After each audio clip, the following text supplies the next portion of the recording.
Passé le phare qui ferme le cap de Portofino, le bateau longe la côte Ligure, composée à cet endroit de blocs rocheux de poudingue, profondément incisés par l'érosion marine.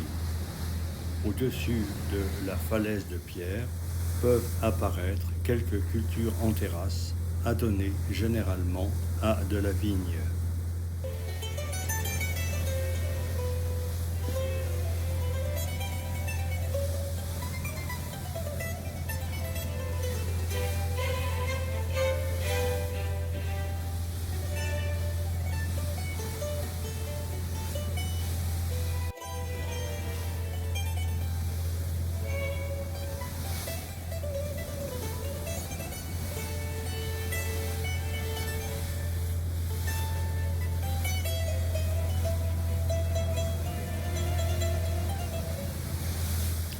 Une indentation du littoral signale une anse profonde et bien protégée, formée par une conjonction de vallées torrentielles. C'est au fond de cette anse que se trouve le site de l'abbaye de San Fructuoso et de la tour fortifiée qui protégeait le monastère de toute attaque potentielle. Cette tour faisait partie de la chaîne de fortins construite par la République de Gênes le long du littoral ligure.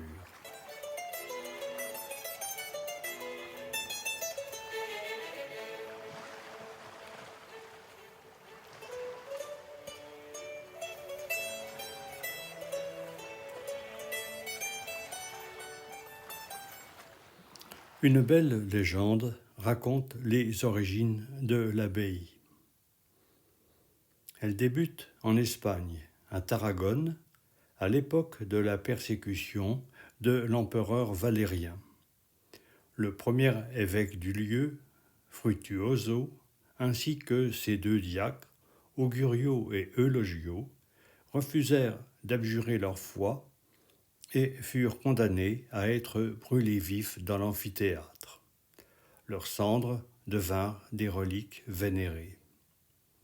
La légende, rapportée par Jacobo Doria, un membre de la puissante famille génoise Doria, relate que le saint apparut à plusieurs prêtres en leur demandant de prendre un bateau et de transférer ses cendres là où elles seraient le plus en sécurité. Après une longue traversée, un ange leur apparut et leur indiqua le chemin à suivre. Dans une étroite vallée, au pied d'une haute montagne, vivait un dragon qui ne sort de sa grotte que pour engloutir dans les flots les bateaux de passage. Vous serez avertis de votre arrivée devant cette vallée par le tonnerre et les éclairs. Quand le dragon sortira de son antre, je le tuerai. Vous trouverez là une source. C'est autour de cette source que vous devrez construire une église pour abriter les cendres de saint Fructuoso et de ses deux compagnons martyrs. Cette légende fut rapportée par 3 chroniqueurs qui donnèrent 3 dates différentes. 261, soit juste après le martyre, 429, lors de l'invasion des Vandales, et 711, lors de la conquête musulmane. En ce qui concerne cette dernière date, la translation aurait été effectuée par l'évêque de Tarragone, Prospero, qui fuyait l'Espagne envahie par les musulmans pour se réfugier en Italie. Les informations manquent concernant l'église construite lors de la translation des cendres des 3 martyrs, ainsi qu'à propos du début de l'histoire du site. Les plus anciennes mentions apparaissent à l'extrême fin du IXe siècle, quand Adélaïde de Bourgogne, veuve de l'empereur Othon Ier, finance la construction d'une abbaye pour remercier San Fructuoso d'avoir sauvé leur fils de la noyade. Les restes de cette abbaye sont encore visibles et constitue son premier étage, comme en témoigne le plan présenté. C'est probablement peu après cette construction, au Xe siècle, que l'on peut dater l'installation sur le site d'une communauté monastique placée sous la règle bénédictine. Cette première phase fut suivie de 2 nouvelles phases de construction au XIIe et XIIIe siècle. La deuxième phase, survenue peut-être après un raid des Sarrasins, amena à la création du 2e étage sur les ruines du premier. Ce 2e étage fut construit sur un plan semblable à celui de l'édifice du Xe siècle. Cette surélévation est bien visible sur un croquis que j'ai trouvé sur un guide de visite du monastère. Quant à la 3e phase, elle consista à ajouter, en avant des bâtiments monastiques, une façade monumentale comportant 2 niveaux de fenêtres géminées surmontant un niveau d'arcade donnant directement sur la mer. C'est ce bâtiment que l'on voit en premier quand on arrive de la mer.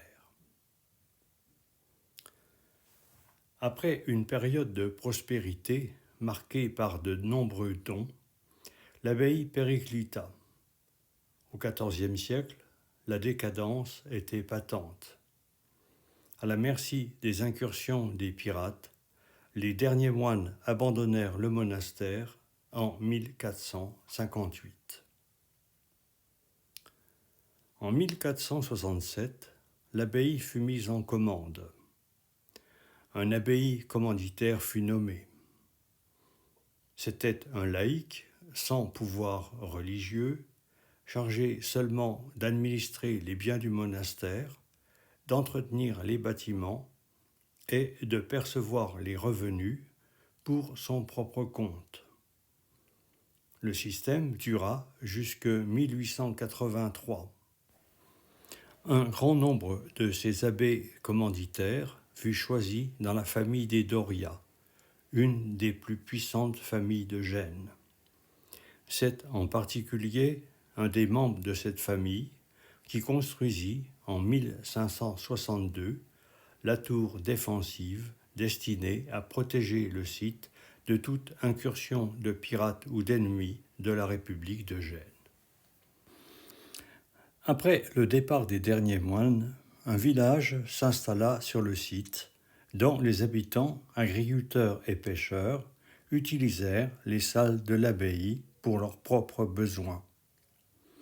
À cette époque, la mer arrivait jusqu'aux piliers des arcades, comme le montrent les photos anciennes.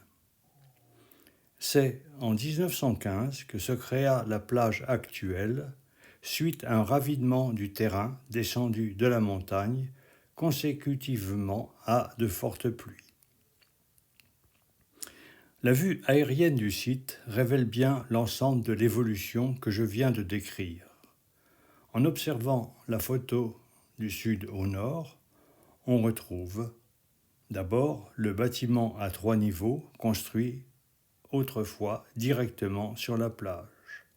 Ensuite, la partie centrale, comportant entre autres 2 niveaux de cloître, datant pour l'un du Xe siècle et pour l'autre des reconstructions des XIIe et XVIe siècles.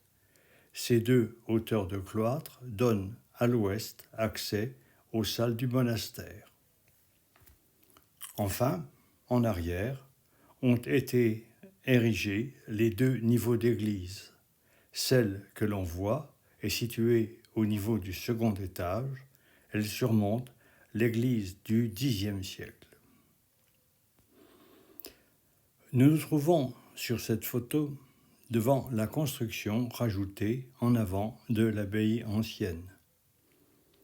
Les grandes arcades devaient à la fois servir à entreposer les bateaux et aussi à permettre la montée des eaux jusqu'à ce niveau en cas de tempête. Elles associent des murs de pierre et de grandes arcades de briques destinées à porter les grandes salles qui les surmontent. La visite commence par le second étage. On se trouve devant l'église dite publique, par opposition avec celle qui se trouve en dessous, qualifiée d'église monastique. La façade que l'on voit actuellement n'est pas celle qui existait autrefois. En effet, la première travée de l'église a été détruite lors du ravinement de terrain de 1915. Cette destruction de la première travée fait que l'église supérieure possède actuellement une forme de croix grecque avec 4 piliers centraux reliés par des arcades portant la coupole. L'aspect actuel de l'église supérieure résulte d'une réfection récente. Seul le tambour de la coupole ne semble pas avoir été refait et comporte des arcades encadrées de pierre noire. La table d'autel abrite un reliquaire dans lequel se trouvent les cendres des 3 martyrs. Le cloître supérieur jouxte l'église. Il est construit sur voûte d'arête et permet de belles vues sur la montagne dominée par la tour Doria et sur la façade latérale de l'église ornée de lésènes lombardo-romanes. La fenêtre, surmontée d'un oculus, correspond au bras sud de la croix grecque. Vers le sud, la galerie du cloître donne sur la salle supérieure du bâtiment construit en avant du monastère dominant la plage. Elle sert de petit musée présentant des objets utilitaires du monastère retrouvés lors des fouilles. Ce cloître possède quelques chapiteaux à feuilles d'acanthe qui sont probablement de réemploi. Le cloître supérieur domine le cloître du Xe siècle, situé au premier étage. C'est vers ce dernier que nous nous rendons maintenant pour poursuivre notre visite virtuelle de l'abbaye. Le cloître inférieur est beaucoup plus intéressant, car il possède 2 particularités. En premier lieu, on peut remarquer que les anciennes colonnes romanes ont été enchâssées dans un ciment circulaire de poudingue. En effet, la finesse de ces colonnes n'aurait pas permis de porter les arcades du cloître supérieur. Le second intérêt de ce cloître réside dans la décoration de quelques-uns de ses chapiteaux. On peut y voir un lion ou un chien sous un palmier, dévorant un serpent qu'il serre dans une de ses pattes, un aigle avalant un serpent, ainsi que 2 oiseaux buvant dans une vasque au-dessus d'une colonne dont on a dégagé la gangue de poudingue. Au niveau de la galerie du cloître part un escalier qui permettait de descendre directement sur la plage. Le cloître roman donne sur 3 salles. Vers le sud, on accède au premier étage de l'extension sur la plage du XIIIe siècle. Cette grande salle est divisée en 3 par des murs transversaux.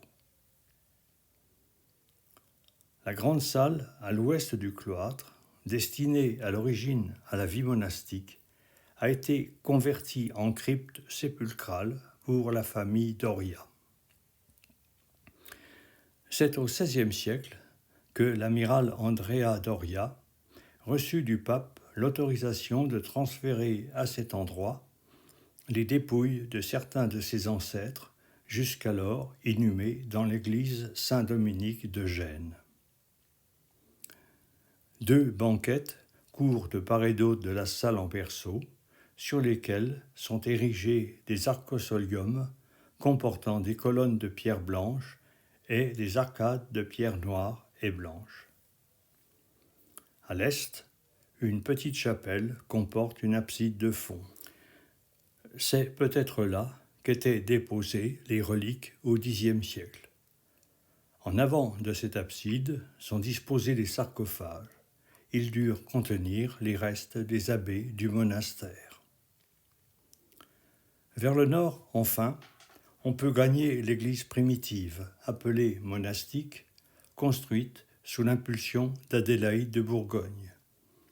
Il n'en reste que la partie basse des murs, ainsi que des restes de dallage. Au fond du mur est, un mur aux pierres dénivelées évoque les bancs où pouvaient s'asseoir les moines lors des offices. Dans cette église est conservée une urne funéraire dans laquelle auraient été transportées, dit-on, les cendres des 3 martyrs de Tarragone jusqu'à la côte ligure. Comme on peut le lire, l'inscription gravée sur l'urne comporte les noms des 3 martyrs, Fructuoso, mentionné évêque, Augurio et Eulogio, diacre.